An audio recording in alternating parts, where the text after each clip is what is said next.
In Bank Manager makes a black woman wait 2 hours. His face changes when bored. Members walk in a seemingly ordinary banking appointment takes a shocking turn when blatant discrimination sparks a life-changing confrontation. How will Ruth Daniels, a powerful yet humble black entrepreneur, handle the disrespect, and what will happen when the board members walk in and see the truth for themselves? Stick around to find out and let us know in the comments where you're watching. From today, don't forget to like and subscribe for more eye-opening stories. Ruth Daniels adjusted her blazer and stepped confidently into the grand marble lobby of Pinnacle First Bank. Her heels clicked with precision against the polished floors, echoing the rhythm of a woman who had earned every ounce of her success. Years of grit and determination had led her to this moment, securing the final piece of financing for her latest real estate project, a community feminist housing development that would transform the neighborhood she grew up in. She approached the front desk with a calm smile. "Good morning," she greeted the young teller behind the counter. "I'm Ruth Daniels here for a 10 a.m. meeting with Mr. Porter." The teller glanced at her screen and then at Ruth, her smile faltering slightly as she processed the name. "Let me inform Mr. Porter that you've arrived," she said. "Please have a seat, Miss Daniels." Ruth nodded and took a seat in one of the sleek leather chairs in the waiting area. It was 9:55 a.m., and the efficiency she valued so deeply had her ahead of schedule. She glanced at her phone, skimming through her notes to prepare for the meeting. The loan was practically a done deal. Her credit score was immaculate, her business portfolio robust. This was a formality, but Ruth understood the importance of optics. Minutes ticked by. At 10:10 a.m., Ruth noticed the teller glance nervously in her direction, then whispered to a colleague. Her chest tightened slightly, but she chose to remain composed. She had learned early in life that poise was often her best weapon. At 10:30 a.m., Ruth decided to inquire. She walked back to the counter, her tone polite but firm. "Excuse me, I just wanted to confirm, has Mr. Porter been informed that I'm here?" The teller looked flustered, fumbling with her keyboard. "Yes, ma'am. He's aware. It's just he's finishing up some other tasks right now. He'll be with you shortly." Ruth nodded, though her patience was starting to thin. She returned to her seat, crossing her legs and straightening her posture. She noticed the bank's other customers coming and going, each one being attended to promptly. Meanwhile, the clock continued to mock her professionalism with every tick. At 11 a.m., Ruth stood again. This time her voice carried a sharper edge. "It's been an hour past my appointment time. I'd like to know what's causing the delay." The teller hesitated before picking up the phone. After a quiet exchange, she put the receiver down and said, "Mr. Porter will be out shortly." Shelley turned into another half hour when the bank manager finally emerged. His appearance did little to soften Ruth's rising frustration. Samuel Porter was a middle-aged man with an air of arrogance, his navy suit perfectly tailored, his slick-back hair glinting under the overhead lights. He approached Ruth with a forced smile that didn't quite reach his eyes. "Miss Daniels, apologies for the wait," he said, his tone more dismissive than apologetic. "We've been swamped this." Ruth held her ground, looking him square in the eye. "I had a 10 a.m. appointment. It's now 11:45. I'd appreciate it if we could proceed." "Of course," he said, gesturing toward his office. "Right this way." As they walked past the teller stations, Ruth couldn't help but notice the subtle glances exchanged by the staff. It was as though her presence had disrupted the unspoken order of this bank. Once inside his office, Mr. Porter motioned for her to sit, then took his time settling into his chair, arranging his papers as though she had nothing better to do than wait on him. Now he began, leaning back in his chair. "What can I do for you today, Miss Daniels?" Ruth resisted the urge to clench her fists. "I believe you're already aware I'm here to finalize the loan for the Franklin Heights development. All the documents should be in your system." Mr. Porter's eyes flicked over his computer screen. He clicked his mouse a few times, then leaned back again, folding his hands over his stomach. Yes, the Franklin Heights project. That's quite an undertake." "Yes, it is," Ruth replied, her tone steady. "But as you'll see, I've met every requirement. My business plan, financial records, and projections have all been reviewed and approved by your underwriting team. This is the final step." Mr. Porter's lips curled into a thin smile. "I see. Well, these things take time, Miss Daniels. I'll need to review everything again to ensure there are no discrepancies. I was informed that the loan was already approved pending your signature." Ruth countered. "That's correct, but I like to take a personal look at these matters," he said, his words dripping with condescension. "You understand, of course." Ruth bit the inside of her cheek, her anger bubbling just below the surface. She knew what this was, a deliberate attempt to undermine her, to assert his control in a situation where she had done everything right, but she also knew better than to let him see her rattle. Take all the time you need, Ruth said, her voice smooth as glass. I'll wait, right? Here, Mr. Porter's smile faltered ever so slightly, but he nodded and turned back. To his screen, the minutes stretched into an hour as he clicked leisurely through her files, occasionally making notes or asking irrelevant questions. Ruth answered each one with precision, her frustration masked by an unyielding composure. By the time the clock struck 12:45, Ruth had reached the limits of her patience. She stood abruptly, forcing Mr. Porter to look up in surprise. Mr. Porter, she said, her voice firm but calm. I value professionalism and respect, and I expect the same from those I do business with. If there's an issue with my application, I'd appreciate it if you could address it directly. Otherwise, I believe we've wasted enough time. Mr. Porter blinked, his demeanor shifting into defensive arrogance. Miss Daniels, I assure you I'm just doing my due diligence, and I assure you, Ruth replied, that I'm more than capable of recognizing a delay tactic when I see one. If my business is not welcome here, I'll be happy to take it elsewhere. Before Mr. Porter could respond, a knock on the office door interrupted them. A junior employee. Erin poked her head in, her expression apologetic. Excuse me, Mr. Porter, the regional board members have just arrived for their meeting. The color drained from Mr. Porter's face. He stood abruptly, smoothing his tie as though the room had grown 10 degrees hotter. Of course, he stammered, please show them to the conference room. I'll be there shortly. Erin nodded but hesitated, glancing at Ruth with a flicker of recognition. Actually, one of the board members specifically asked to see Ms. Daniels. Ruth's eyebrows lifted, her curious iOS. It piqued. Mr. Porter's expression darkened as he turned to her, his discomfort now palpable. It seems you have quite the connections, Miss Daniels, he said, his voice strained. Ruth met his gaze evenly. Yes, it seems I do. Ruth Daniels straightened her posture, following Aeon out of the office. With deliberate grace, the tension in the air was palpable as Mr. Porter trailed behind, his footsteps sharp and hurried.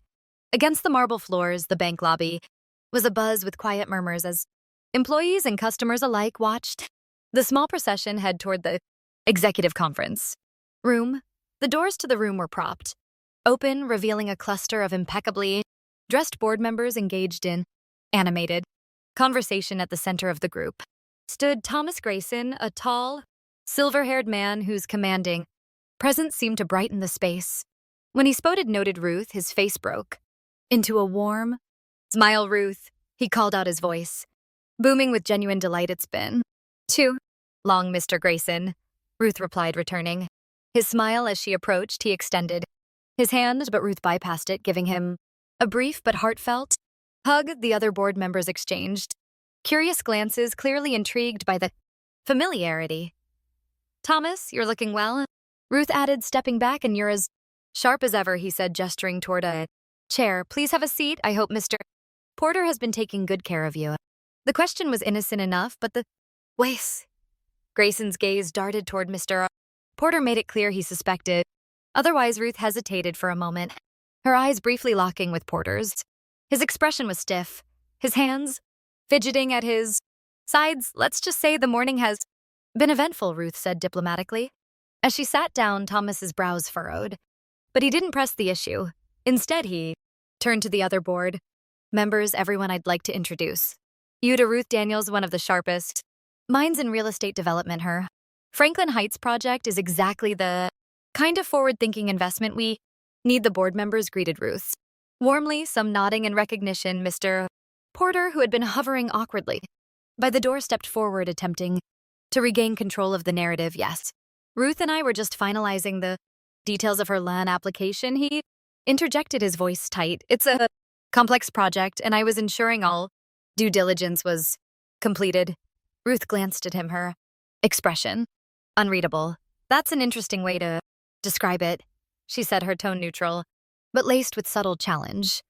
Grayson's sharp eyes didn't miss the underlying tension. Is that so, he asked, his voice carrying an edge of curiosity. He turned back to Ruth. And how's the process been from your perspective? Ruth took a deep breath, choosing her words carefully. I found the underwriting team to be thorough and efficient, she began. However, the final steps of this process have been Unnecessarily delayed Mr. Porter shifted. Uncomfortably, I assure you, Mr. Grayson. I've been meticulous in my review. We have to ensure all procedures are followed to the letter. Thomas leaned back in his chair studying Porter. Meticulous, you say? Ruth, did you have an appointment scheduled for this morning? Yes. Ruth said, her voice firm at 10:00 a.m. I arrived early, and what time is it? Now Grayson asked, his tone pointed. Ruth glanced at her watch. It's nearly 1 p.m. Murmur rippled through the room. The other board members exchanged looks, their expressions ranging from surprise to disapproval. Grayson's jaw tightened, but he maintained his composure. Samuel, he said evenly, I trust there's a very good reason why one of our most promising clients was left waiting for 3 hours. Porter opened his mouth, then closed it again, his face flushing. I was ensuring everything was in order. He stamp. Grayson turned to Ruth. Ruth, would you excuse us for a moment? I'd like to have a word with Mr. Poor in private. Of course, Ruth replied, standing gracefully. As she stepped into the hallway, she couldn't help but notice the satisfied glances exchanged among a few employees. Nearby, clearly, Mr. Porter's behavior had not gone unnoticed within the ranks inside the room. The muffled sound of Grayson's raised voice could be heard, his words sharp and deliberate. Ruth allowed herself a small smile, but it quickly faded. Moments like these were a reminder of the barriers she still faced, no matter how far she had come. After several minutes, the door opened and Grayson reappeared, his expression calm but resolute. Ruth, come back in, he said. She stepped back into the room, her head held high. Mr. Porter remained by the wall, his face pale and his demeanor subdued. Grayson gestured for Ruth to sit again. I'd like to personally apologize for the way this matter was handled. Grayson said, it's not reflective of the standards we hold at this institution, and steps will be taken to ensure it doesn't happen again. I appreciate that. Ruth said, her tone measured. I've always believed in this bank's potential to be a leader in community investment. I hope we can work together to make that vision a reality. Grayson nodded, absolutely. And as for the Franklin Heights project, I'll personally ensure the paperwork is expedited. Consider the loan approved. Moved, though words were a balm to Ruth's frustration. She offered Grayson a warm smile. Thank you, Thomas. That means a great deal. As the meeting concluded, Ruth shook hands with the other board members, each one expressing their admiration for her work. When she finally stepped out of the conference room, she felt a mix of relief and triumph, but her mind was already racing with thoughts of how to use this experience to advocate for systemic change. Aeon, the junior employee who had first intervened, approached her timidly. Miss Daniels, I just wanted to say I'm sorry for how you were treated earlier. It wasn't right. Ruth placed a reassuring hand on Aaron's shoulder. Thank you for speaking up. It takes courage to do the right thing, even when it's not easy. Aaron nodded, her face brightening slightly. Ruth turned toward the exit, her stride purposeful. This wasn't just a victory for her, it was a step towards something great later. Ruth Daniels stepped out of the bank's conference room feeling victorious, but reflective. She had come here expecting nothing more than a standard transaction, yet the day had spiraled into a glaring reminder of the challenges she continued to face. As she made her way toward the exit, her stride was measured, her head held high, and her mind brimming with thoughts on how to channel this experience into something transformative. The bank lobby was noticeably quieter. Now, the earlier murmurs replaced by a collective stillness. Employees who had been observing from a distance quickly averted their gazes, though Ruth noticed some cutting discreet smiles her way. Aaron, the junior employee who had been the first to acknowledge her plight, was stationed near the teller counters. When their eyes met, Aaron offered a small, supportive nod before Ruth could reach the doors. Thomas Grayson appeared beside her, his long strides quickly matching her pace. Ruth, a moment, if you don't mind. She stopped, turning to face him. Of course, Thomas. He glanced around, lowering his voice to ensure privacy. I wanted to personally thank you not just for your patience today, but for handling the situation with such grace. You've given us an opportunity to address some systemic issues that frankly we should have tackled long ago. Ruth tilted her head, her expression thoughtful. I appreciate that, Thomas. But the reality is I shouldn't have had to exercise patience in the first place. This isn't just about today, it's about ensuring that every customer, regardless of their background, is treated with respect. Thomas nodded, his face grave.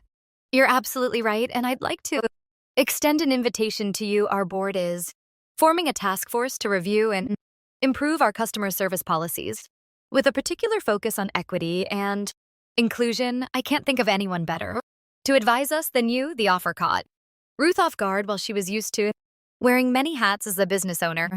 Stepping into a role that could influence institutional change on this level wasn't something she had considered until now. She smiled. I'd be honored to contribute.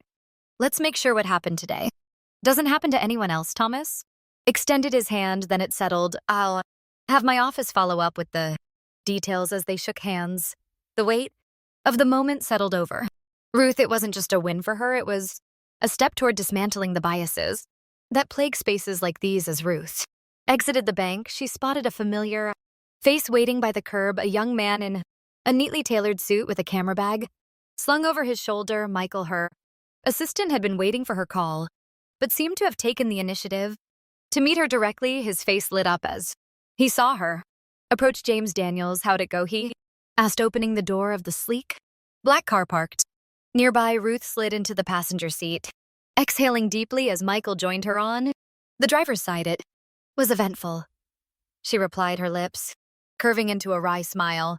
Let's just say the loan is approved, but not without a few bumps along the way. Michael raised an eyebrow as he started the engine. Do I even want to know? You'll read about it in my memoir someday, she joked, though the humor was tinged with truth. As they drove off, Ruth pulled out her phone and began drafting an email to her team. She wasn't just going to let this be another story of triumph over adversity. She was determined to turn it into a teaching moment. Later that evening, Ruth stood before her team in their bustling downtown office. The Franklin Heights project had brought together a diverse group of architects, designers, and community leaders, all united by a shared vision to create affordable housing without sacrificing quality or dignity. The energy in the room was palpable as Ruth recounted the day's events. When I walked into that bank this morning, I thought it would be a simple transaction. She began, her voice steady. But what I encountered was a stark reminder of the barriers we face, not just as professionals, but as people of color. Her team listened intently, their expressions ranging from outrage to admiration. Ruth continued, her tone growing firmer. This isn't just my fight, it's ours. And while today was a victory, it's also a call to action. We can't just build better neighborhoods, we have to build better systems. A round of applause erupted, followed by a flurry of ideas as the team brainstormed ways to integrate social advocacy into their work. Ruth felt a swell of pride. This was the kind of ripple effect she had always hoped to create. Meanwhile, back at Pinnacle First Bank, the fallout from the day's events was already in motion. Thomas Grayson called an emergency meeting with the board and senior staff to address the situation. The conversation was candid and unflinching, with Grayson outlining new policies to ensure equitable treatment of all customers. Mr. Porter, whose behavior had sparked the upheaval, was notably absent from the meeting, having been placed on immediate administrative leave. By the end of the meeting, a sense of resolve filled the room. Grayson's voice carried the final word. This isn't just about saving face, it's about doing what's right. And from this point forward, that's exactly what we're going to do. The following week, Ruth received a formal letter of apology from the bank, along with an invitation to speak at their upcoming Diversity and Inclusion Summit. While the gesture was appreciated, Ruth knew the real work would happen in the trenches, in the policies implemented, the biases confronted, and the lives impacted. As she reflected on the experience, Ruth felt a renewed sense of purpose. She thought of Aaron, the junior employee who had shown courage in a difficult moment, and made a note to reach out to her. People like Aaron were the future, and Ruth intended to ensure they had the support and mentorship they needed to thrive. The next time Ruth walked into Pinnacle First Bank, it was for the task force's inaugural meeting. Aaron greeted her at the door, her face bright with excitement. Miss Daniels, it's such an honor to have you here. The honor is mine, Ruth replied, placing a hand on Aaron's shoulder. Laton, get to work. As Ruth entered the boardroom, the weight of her earlier experience lifted, replaced by the promise of meaningful change. She had turned a moment of injustice into a platform for progress, and she wasn't done. Yet this is the kind of story that challenges us to confront uncomfortable truths, to demand better from ourselves and the systems around us. Ruth's journey is a reminder that progress isn't always easy, but it's always worth fighting for. Would you stand up for change in her? Share your thoughts in the comments below, and don't forget to like and subscribe for more stories that inspire action and hope.